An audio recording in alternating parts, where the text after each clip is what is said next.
예, 오늘은 웨스트민스터 표준문서 146과입니다. 행위언약의 조건, 신앙고백서 19장 1조, 대열이 92문답, 소열이 40문답. 세 부분에 다 같이 나오는 것은 이제 묶어가지고 이렇게 제가 한번 또 다시 한번 이렇게 수술해 봤습니다. 행위언약이라는 것은 창세기 2장 떠올리시면 돼요. 창세기 2장에 하나님이 사람을 지으시고 아담과 하와를 지으시고 하와와 언약을 맺은 건 아니고요. 아담과 언약을 맺었어요. 아담, 하와 둘과 언약을 맺은 게 아니라 아담과. 그러니까 아담과 맺은 언약, 그것을 행위언약이라고 해요. 왜냐하면 그때는 행위할 수 있었으니까. 타락 전이니까 행위할 수 있었으니까. 그 이후로는 어떤 행위도 우리는 할 수가 없어요. 하나님 앞에서. 그 이후로는 전부 은혜 언약이에요. 에덴 동산에서 타락 전에 그때 맺은 언약, 그걸 우리 행위 언약이라고 하는데, 자, 이 부분이 우리 웨스트민스터 소위 표준문서 신앙고백서 대소요리 문답에 세계 어떤 가장 잘 전개되어 있어요, 이게. 이 언약신학. 그래서 우리가 웨스트민스터의 표준문서에 언약이 잘 전개되어 있다. 또 성경이 강조되어 있다. 그리스도의 대속의 의가 강조되어 있다. 이제 그렇게 우리가 말하는 것입니다. 우리가 따르는 신앙 고백서가 바로 웨스트민스터 신앙 고백서입니다. 자, 하나님이 함께 봅니다. 시작. 하나님이 아담과 맺은 행위 언약의 조건으로서 명하신 최초의 규범은 선악을 알게 하는 나무의 실과는 먹지 말라는 자원적 전적 순종을 요구하는 도덕법으로서 그 위반의 경우 죽음의 형벌에 따랐다. 아주 좀 많은 이야기를 지금 세 줄에 하고 있는데요. 간단하게 이제 생각하면 하나님이 우리 인생을 지었어요. 생육하고 번성하고 충만하고 다스리고 지키고, 그게 문화명령이라고 합니다. 그래서 하나님이 자기 형상으로 지으셨고, 오늘 이제 조금 이따 설교도 또 우리가 이 부분 말씀 보게 되는데, 하나님의 형상으로 지어서, 그래서 우리가 만물의 영장으로 지었다.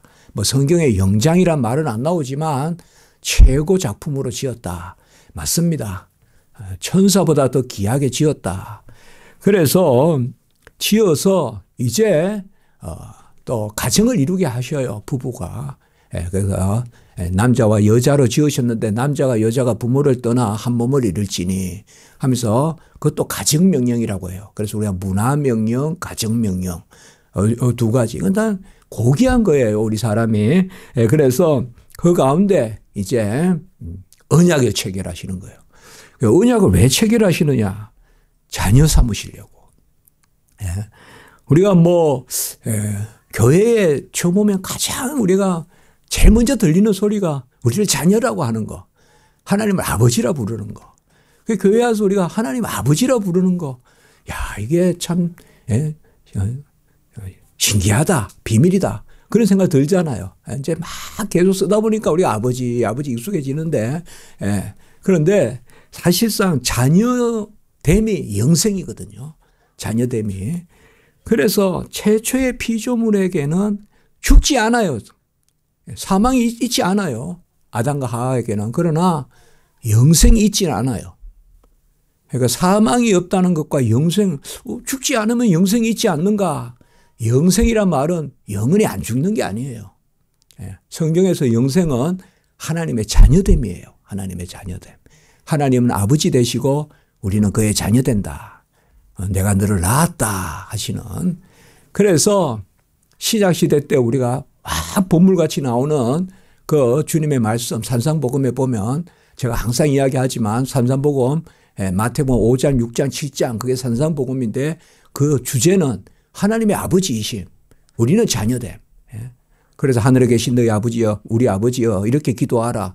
하나님 아버지여라고 기도하라 그랬고 주기도문 알려주셨고 그리고 하물며 하늘에 계신 너희 아버지일까 보냐. 구하고 찾으라 두드리라. 전부 산상복음의 주제는 하나님의 아버지이심. 그리고 우리는 그의 자녀됨. 그래서 요한복음에도 자녀 되는 권세, 로마서 8장 15절에도 아빠 아버지라 부르는 자녀 되는 권세, 갈라디아 4장 6절에도 자녀 되는 권세. 그 성경은 전체적으로 신약은 뭔가 하면 자녀됨의 성취예요. 구약은 이제 그걸 바라보는 건데 구약도 영생이 있는데 그것도 역시 자녀됨인데 구약 성경은 이제 백성됨이다 이렇게 나타나는데요. 본래 자녀됨, 자녀를 삼으시려고 언약을 체결하신 거예요. 그러면 뭘 보시고 자녀 삼으시려고? 순종을 보시려고. 그래서 첫 번째 아담과 맺었는데 이제 아담을 대표로 삼았었어요. 그래서 이제 아담을 머리로 삼았다. 대표로 삼았다. 예. 언약에는 머리가 있거든요. 아담을 머리로 삼아서 무슨 조건으로 동산 중앙의 실과는 다 따먹되 선과 악을 알게 하는 나무의 실과는 따먹지 마라. 그렇게 이제 주님께서 말씀하세요. 자, 창세기 2장 16절 17절 같이 읽습니다. 시작. 여호와 하나님이 그 사람에게 이르시되 동산 각종 나무의 열매는 내가 임의로 먹되 선악을 알게 하는 나무의 열매는 먹지 말라. 내가 먹는 날에는 반드시 죽으리라 하시니라. 선과 악을 알게 하는 나무의 열매를 먹지 마라. 이게 웬 뜻인가 생각하기 쉽지만 순종 자체를 보시는 거예요. 이 나무는 분명히 나무가 존재합니다. 선과 악을 알게 하는 나무 그렇게 칭하셨어요. 그러면 하지 말라라고 했는데 이제 아담은 합니다. 먹습니다. 먹는데 왜 먹습니까? 첫째로 과일이 부족해서 그거 다 먹으라고 했잖아요. 동산 각종 나무의 열매는. 그거 아니에요. 배고픈 건 아니에요. 결코 아니에요. 네. 그 다음에 지식이 모자라서 그것도 아닙니다.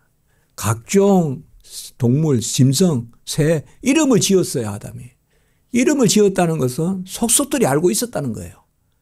그러면 하나님의 이 명령은 뭘까요? 그냥 하나님이 순종을 보시고자 하시는 거예요. 그러니까 여기에 그냥 우리가 줄을 하나 던져놓고 여기 넘어오지 마라. 넘어오면 100만 원. 안 넘어오면 내가 100만 원 줄게. 그러면 이 줄이 100만 원짜리는 아니죠. 약속이 100만 원이죠. 그걸 아셔야 돼요. 선과 악을 알게 하는 나무의 열매가 선과 악이 있는 게 아니에요. 그렇게 막 해석하는 경우도 있고 근데 아니에요. 생명나무도 그 나무의 열매가 생명이 있는 거 아니에요. 생명나무는 말씀을 지키며 생명이라는 그것을 표하는 나무고 선과 악을 알게 하는 나무는 하나님이 이것을 순종을 보시려고 하나님은 무조건 순종을 보시려고 한 거예요. 무조건 순종을. 하나님은 뭐예요? 그가 지으신 피조물이 하나님의 말씀에 따라 순종하기를 원하시거든. 내가 시시비비를 찾아서 내가 선악을 따져서 정사를 따져서 시비를 따져서 내가 하나님 앞에 이게 맞습니다 하면서 행하는 거 아니에요. 하나님이 명령하셨으니까 행하는 거예요. 무조건적 순종을 요구하세요. 하나님은. 그런데 속어째 순종해요. 안 하면 돼요. 너무나 간단해요. 안 하면. 다 줬어요. 우리 인간의 이 불순종의 기원은 무조건적 불순종이에요. 배가 고파서 따먹는 게 아니에요. 익지도 않은 수박 같은 거, 사과 같은 거 따서 막 버리면서도 남고 훔친단 말이에요. 먹으려고 배가 고파서 훔치는 게 아니에요. 죄의 본성은. 그래서 이제 주님께서는 뭘 요구했어요? 하나님은 순종을 그렇게 귀하게 여기세요. 순종을. 무엇에? 인격적인 순종. 어떤 짐승의 본능적 순종이 아니라 우리 인간은 지정의를 주셔서 그리고 최초의 지식의 거룩도 주셔서 그 가운데 같이 합니다. 인격적 순종. 그래서 내가 할 수 있거나 하지 않을 수, 내가 하거나 할 수 있지 않는, 하거나 하지 않는 의지적 결단을 내릴 수 있는 존재로서 우리가 하나님께 하지 말라면 안 하고 하라면 하는. 이거는 짐승의 어떤 그러한 순종이 아니라 어떤 동식물이 아니라 하나님의 형상을 한 인격체로서의 우리 인간의 순종. 왜 오늘날 우리가 예배 드리잖아요. 이거 하나님이 가장 기뻐하시는 거죠. 우리가 결단해서 다른 데 가서 오늘 예배 드리지 않을 수도 있을 텐데 어디 좀 더 유의를 즐기고 다른 데 가서 쉴 수도 있을 텐데 교회에서 하나님을 찬양하고.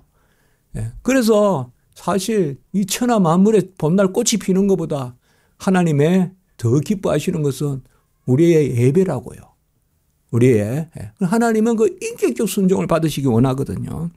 그래서 그 첫 번째 언약에는 대표가 있어요. 아담이 언약의 머리인데 아담이 죄를 지어서 모든 인류가 죄를 지었다.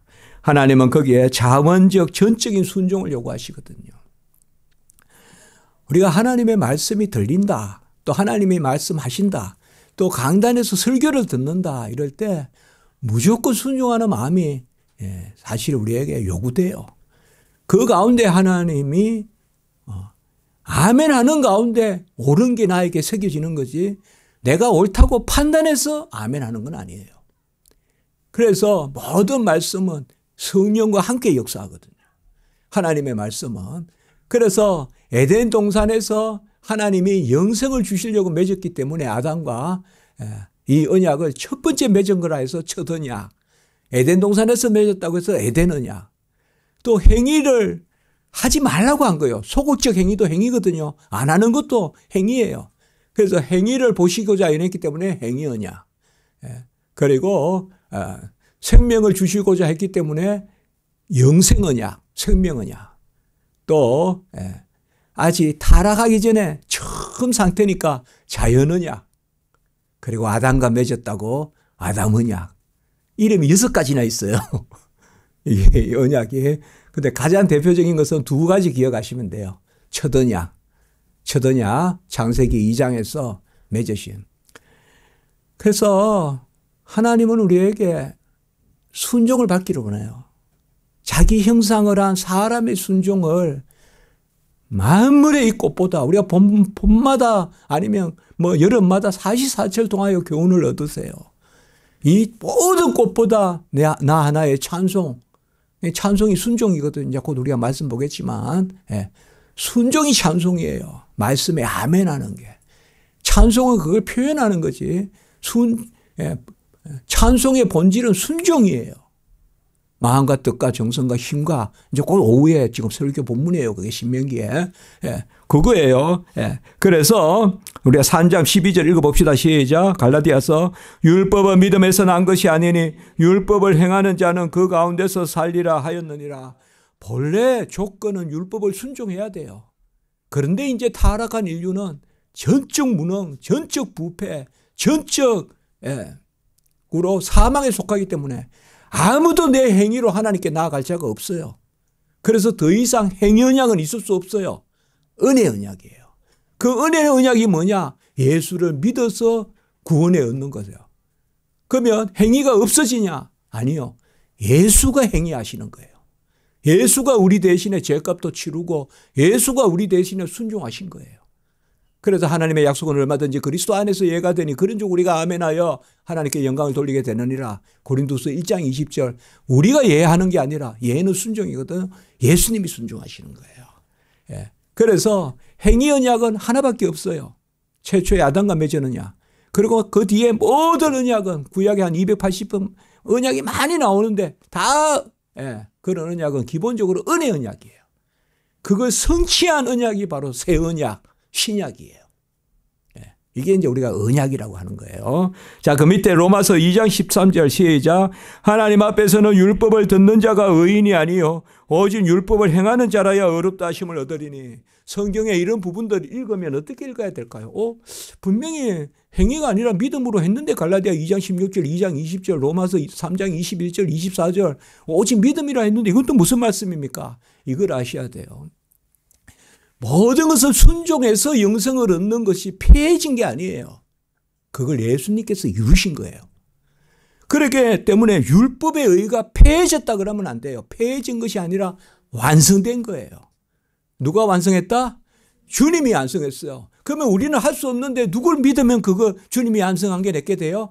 예수를 믿으면 돼요. 그건 이제 의의 전가라 그러는 거예요. 예수님이 다 이루신 것을 내 거 삼아 주시는 거죠. 아멘. 그래서 죄가 더한 곳에 은혜가 더하다라는 것은 그리스도를 믿을 때 하는 말이에요. 그리스도를 믿지 않고 죄를 막 짓는데 은혜가 더하겠습니까? 바로 우리의 죄가 넘치지만 예수님이 다 이뤘다 하시기 때문에 예수를 믿기만 하면, 그래서 그 이후에 모든 언약, 노아 언약, 아브라함 언약, 이삭 언약, 야곱 언약, 다윗 언약, 여호와다 언약, 뭐 언약 수없이 나오는 언약은 전부 은혜 언약이고, 그것을 예수님이 하셔서 요한복음 19장 30절에 다 이루었다, 그렇게 하신 거예요. 자, 이제 오늘 오후 말씀도 이와 관계가 됩니다. 바로 오후 말씀으로, 오후 예배로 하나님께 영광 올리겠습니다.